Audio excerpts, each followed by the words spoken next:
Bismillahirrahmanirrahim. Assalamualaikum warahmatullahi wabarakatuh.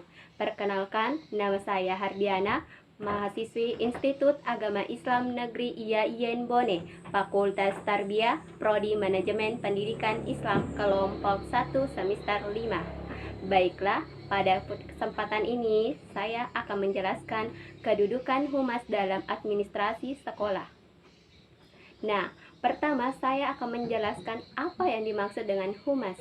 Humas merupakan salah satu fungsi yang sangat penting dalam pengelolaan pendidikan, karena keberhasilan suatu lembaga pendidikan juga sangat ditentukan oleh berfungsi tidaknya humas pendidikan.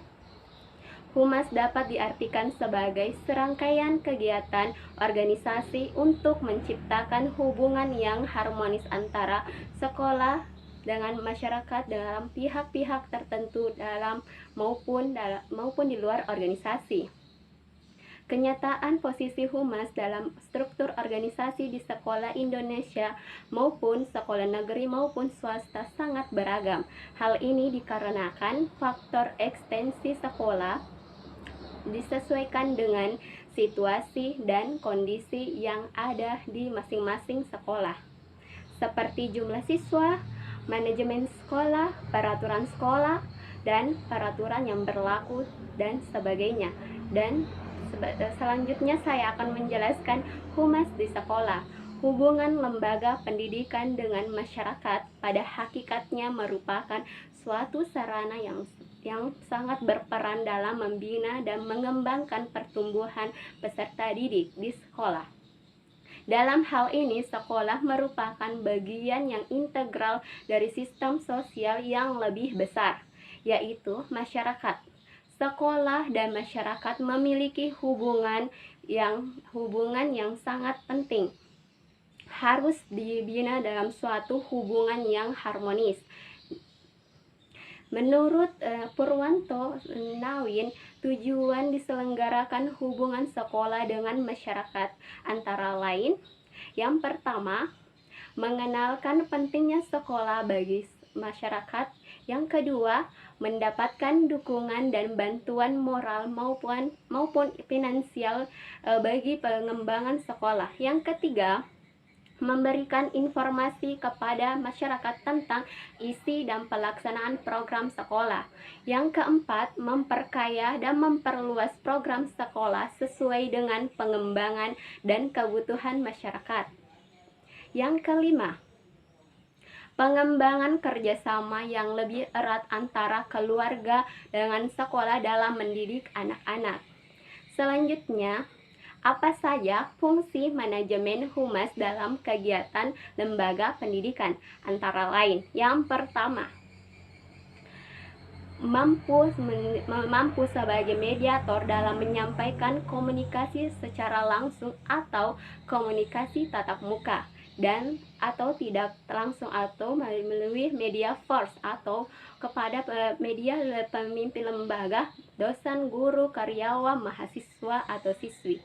Yang kedua, mendukung dan menunjang kegiatan-kegiatan yang berkaitan dengan yang mempublikasikan lembaga pendidikan.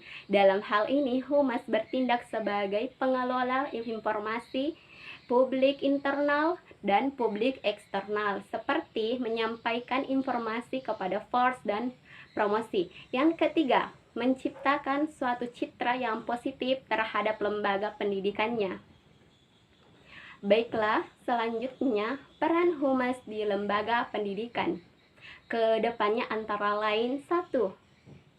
Membina hubungan harmonis kepada publik internal atau lingkungan lembaga pendidikan sekolah seperti dosen, guru, tenaga administrasi, dan siswa; dan hubungan kepada publik eksternal atau di luar lembaga pendidikan seperti orang tua siswa dan di luar lembaga pendidikan.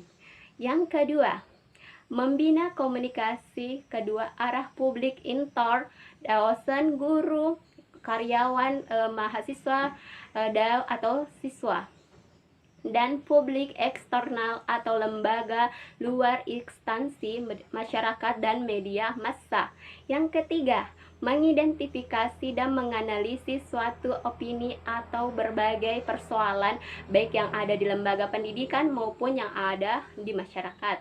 Yang keempat, kemampuan mendengarkan keinginan atau aspirasi yang terdapat dalam masyarakat. Yang kelima, bersikap terampil dan terjemahkan dalam menerjemahkan kebijakan kepemimpinan dengan masyarakat. Selanjutnya di sini saya akan menjelaskan pelembagaan partisipasi masyarakat. Lembaga pendidikan dapat memerankan fungsinya secara maksimal apabila didukung semua komponen yang bertanggung jawab dalam menyelenggarakan pendidikan, yaitu keluarga, pemerintah, dan masyarakat.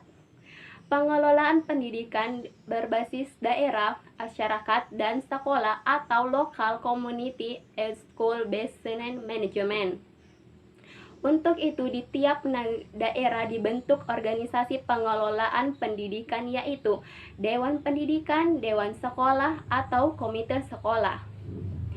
Untuk mengelola pendidikan, sekolah memberikan kesempatan seluas-luasnya kepada masyarakat agar berperan serta dalam penyelenggaraan pendidikan. Nah, partisipasi dimaknai sebagai keterlibatan masyarakat di dalam proses perencanaan atau pembuatan keputusan, penerapan keputusan, menikmati hasil atau evaluasi itu tersebut. Partisipasi apa saja yang tercakup?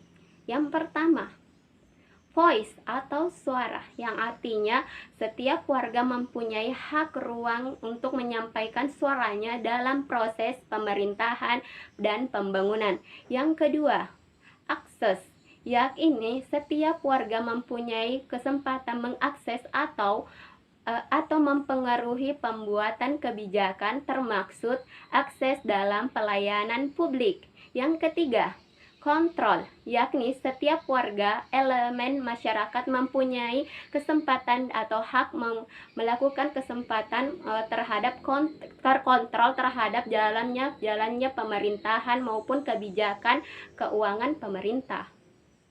Baiklah, selanjutnya di sini saya akan menjelaskan upaya apa yang dilakukan untuk menekan partisipasi di masyarakat.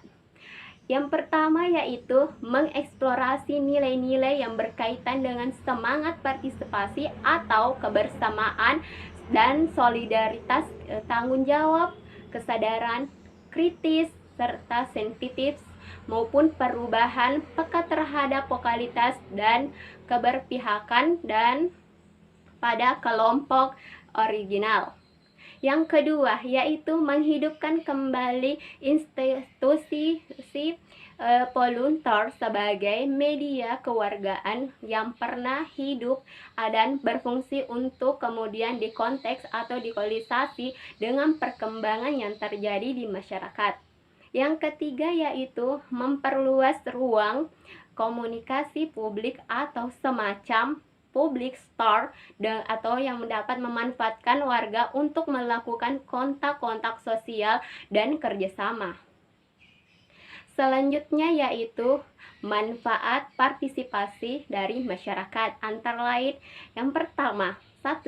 Partisipasi perwujudan kedaulatan rakyat dalam menempatkan awal dari tujuan pembangunan. Yang kedua yaitu partisipasi dalam proses saling belajar antara pemerintah dan masyarakat, sehingga bisa saling menghargai, mempercayai, dan menumbuhkan sikap yang arif.